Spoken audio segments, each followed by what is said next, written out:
So to be honest, this is the first GoPro that I actually want to use.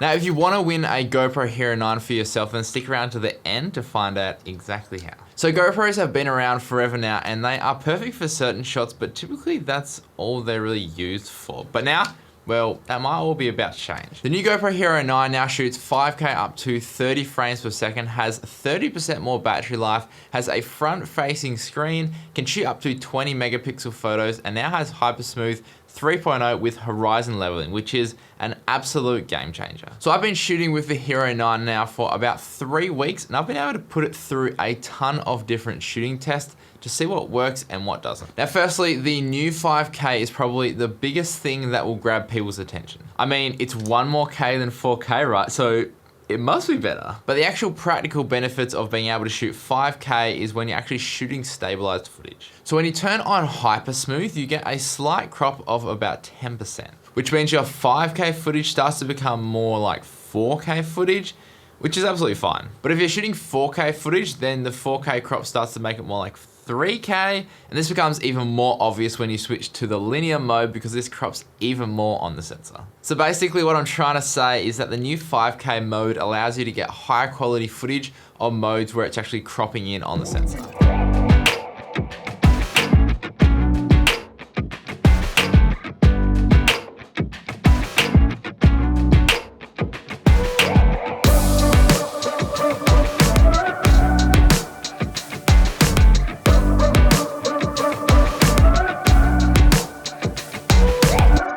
Shooting 5K also allows us to grab more detailed stills from our videos if we really need to. You'll be getting about a 14.7 megapixel frame grab when you're shooting in 5K. In terms of the actual quality of the 5K, I am actually really impressed. If you shoot on the wide mode, then you'll get that distortion on the edges, but the detail is freaking crazy. Like, considering how small of a camera it's coming out of, insane. Now when shooting in any of the crop modes, you will start to notice more noise and a drop in quality because there's only like a digital zoom, not an actual real zoom. But GoPro are doing some sort of internal camera wizardry because if you shoot on the in-camera crop modes or the zoom modes, they're actually sharper than if you were to shoot in a wide mode and then zoom in post in the editing suite. Now, as for sharpness, I wanted to test out to see if lowering the sharpness in camera and adding it back in post gave us better results. But I was actually really surprised by the results. So if you turn down the sharpness in camera, I don't think it actually turns off the digital sharpness. It looks like it adds like a softening filter. It's really weird. Like, check out this clip. It looks like it's got like a bloom effect added to it, which just looks kind of weird. And if we try to add back the sharpness, it never gets as sharp as the original shot sharpened in the camera itself. So my usual turn down the sharpness in camera doesn't really apply to the Hero 9. Like, I would say leave it on high or maybe turn it down to medium if you think it looks too sharp. But I would avoid going down too low to like the low setting, as it just looks like really soft and weird, and I'm not a fan of it. The color science in the Hero 9 is really good. Like, you only really need to add back in contrast and a little bit of saturation if you're shooting in the flat profile, like in these clips here. Anyway, let's go out and test it and see what kind of shots we can get with it. Alright guys, so we are heading down to Twin Falls right now, currently shooting on the 5K 25 frames a second, and we're at linear on horizon leveling, so I can kind of do this, and it shouldn't really do much. One thing I'm noticing but already is that the front screen when you're recording drops down heaps. Like, that is like 10 frames a second. Like, that is really choppy. So I was super duper impressed by the new horizon leveling mode. Like, it is insanely stable, like pretty much like you're shooting on a gimbal.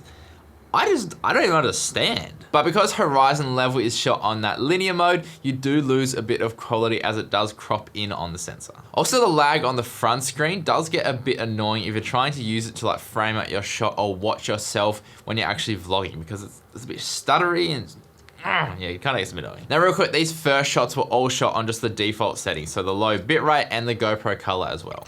But basically gonna head down to the waterfall. Hopefully it's not too busy. Get some sweet shots of the waterfall. Hopefully it's flowing. We had a massive storm last night, so I'm hoping, fingers crossed, that there's heaps of water flowing all the way down. Alright, so now we are on wide with just Hypersmooth 3.0 on, I believe. Let's try to get some shots of these ferns, and it's really bright as well, so we'll be able to test the dynamic range at the same time.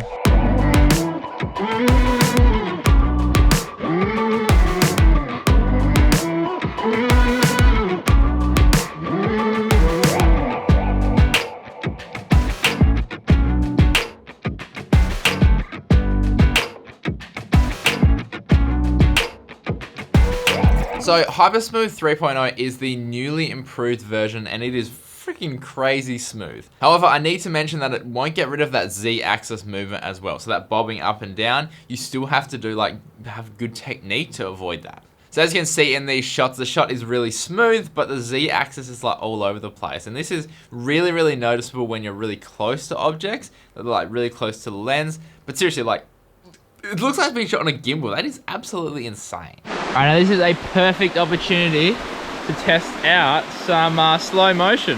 Also, everything I'm recording is on the internal mic, so no extra mic. So what does it sound like? Can you still hear me next to this river, next to this stream? This is wicked. Alright, slow-mo time.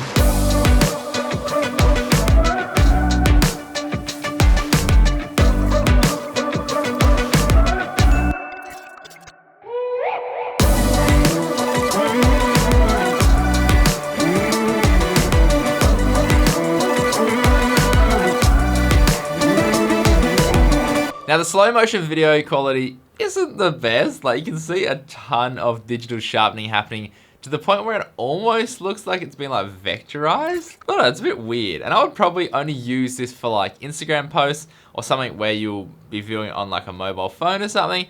I probably wouldn't use this in proper shoots. All right, so now let's drop it down a notch. So a lot of people probably don't have the computer power to, shoot and edit 4K video. Although nowadays it is getting a lot easier to, edit them. Back in the day, the files are a lot smaller, but you still need a pretty powerful computer to edit 4K footage smoothly. So right now we're shooting on 1080p at 25 frames a second. It kind of looks like the front screen is a little bit smoother as well. Now I'm shooting this, so maybe because it's not using as much processing power, it can speed up the refresh rate on that front screen maybe. There's just all the default settings, and we'll see what it looks like compared to the 4K, because the 4K and the 5K should look absolutely insane. But what does the 1080p look like? All right, this is a perfect opportunity to test the dynamic range, because behind me is quite bright, and I'm going to go into here and let's see if it adjusts for my face or if it keeps it on the background. It looks like it is adjusting for the background, which isn't ideal. It's not really what you want. I want it to be bright. Another thing, it is using a bigger battery now, so apparently 30% more battery life, I believe. It's a little bit chunky, so you can't obviously use your old batteries in the new GoPro. The size of the actual body is a little bit chunkier, so obviously all your old accessories and whatnot won't work. But the best thing compared to the GoPro Hero 8 is they've brought back the removable lens. So for me, that's huge, because I use my GoPro on my FPV camera, and that is a massive thing for me. If you crash a FPV drone, you don't have to be sending the GoPro back just to get the the lens fixed sort of thing. You want to just be able to quickly take it on off. And then for NDs as well, you want to be able to twist it off, put NDs and polarize and all that other stuff on as well. This is a pretty dope spot to be, not gonna lie. Right, so I am absolutely loving the horizon leveling on the linear mode on the high speed stuff and the Hypersmooth, because literally you can just sprint full speed and everything's buttery smooth, and then when it slows down, it's these real big movements which look like it's in normal motion, but everything's in slow motion. So one thing I've noticed with pretty much every single GoPro is that when you dunk it under the water, the audio goes to absolute trash. So let's see if they fix it in this one, or if a quick shake will fix it as well. As for the internal mics, they've added this water mic drain plug thing on the side of the Hero 9, and whatever it's doing, I don't know what it is doing, but it's making a huge difference, especially when you dunk it in the water and taking it back out again. I'm not ready for this. Okay, let's try. What does the audio sound like? Is it good or is it bad? And if I do this, is that now heats better? Oh my god, it is so cold. Oh man. Oh, fresh as, eh? Now, one annoying thing when you start cranking out the manual settings is that the maximum shutter speed you can set is 1/400, which isn't actually that high if you're shooting in broad daylight. Now, the reason why this is annoying is that the camera can actually go well above this in the auto mode, but just not when you're setting the shutter speed manually. However, a way to get around this is to actually just click and hold on the screen to bring up the spot metering mode, and then once you've exposed to the brightest part of the image, you just click it and it will lock it, and then you kind of like set it manually, but kind of not manually at the same time. Now, one thing that got me super excited about the Hero 9 was the new 360 horizon leveling mode. So I've been using my Insta360 Go on my micro drone to get that buttery smooth footage. So to have this in a bigger camera is freaking dope. Now, you're supposed to buy the max mod lens, which gives you a wider field of view, but you can use it without it as well. It just obviously crops on the image a lot more. To set it up, we just swipe down and choose this icon on the bottom right. Then once you start recording, it will actually lock the horizon, and you can literally do whatever you want and it will stay perfectly level. Like, when I first saw this, I don't even know, like, speechless. One thing I did find when shooting on the horizon leveling mode was that when you went close to 45 degrees, it would snap really suddenly, which kind of put me off using it in situations where the camera would be moving a lot. But after reviewing the footage, GoPro's, I don't know what they're doing some kind of extra stabilization after the fact to smooth out that sharp snap. So if you look in these clips, when I basically say snap, that's when the obviously snapped on the screen, but when you're looking at the footage, it's kind of smoothed it out a bit. So just keep this in mind. If you are shooting on this mode and you see it snap, it will be slightly better than that when you review it later. Now, a few things I really don't like about the Hero 9 is firstly the touchscreen. So it's super unresponsive and it just doesn't really do what you want it to do. So they have updated it in a firmware update, but it's still not that great. The second thing is that the H.265 footage is super hard to edit with. Like, if you don't have a more recent, like, decent computer, then good luck editing the footage smoothly. Like, it requires a freaking ton of processing power just to play it back, let alone edit it. Oh, the last thing is the side door. So if you don't mount it properly with the thumb screw, then you won't be able to open the door to access your memory card and your battery. So I can see why they've done this, because their new mount they've given you in the box is mounted the opposite way, but all the old mounts that I've got are the wrong way now, and it just doesn't work with the new door. So now, action cameras haven't really been my favorite cameras to use when shooting content, but since getting the Hero 9, I've actually used it way more than I expected I would. Usually I just use it for underwater shots or putting it on my FPV drone, but I've actually noticed myself trying to incorporate it more into my everyday shooting as well. It will come in super duper handy when traveling, because you want to keep your kit super duper light, and would literally make a perfect vlogging camera as well. Like, those built-in mics are actually decent, and it gives a range of different frame rates, range of different quality modes, and like the dynamic range is fairly decent as well. And obviously that stabilization is completely out of this world. Like, literally removes the need to take a gimbal with you on your travels. Like, honestly, to get some of the shots in this video with a normal camera, you would like 1000% need a gimbal to get the shot that stable. Now, as for price, the GoPro Hero 9 will go for $349 US or 599 Australian dollars, which is actually a really good price considering the Hero 8 launched at $399 US, and this is much better in every way. Like, so much better. If you do have a Hero 8, then the major upgrade will be the detachable lens, the horizon leveling, and the higher megapixel sensor.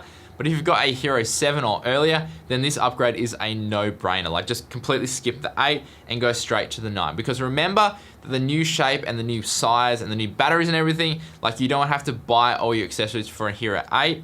And then if you want to upgrade in the future, then you have to buy all that stuff all over again for the new models. Now, if you're still here and you want to find out just how to win one of these things for yourself, then all you have to do, it's super duper simple. Just click on the link below, head over to the Camera Electronic YouTube page, and just subscribe. And once I hit 1,000 subscribers, they're going to do a giveaway on one of these things. So super duper simple. That's all you have to do. I'll leave a link down below to their YouTube channel, so you can head over there and subscribe and go into the draw. If you did enjoy this review, then consider liking and subscribing. And if you want to find out more about these products or where to buy it, leave some links down below.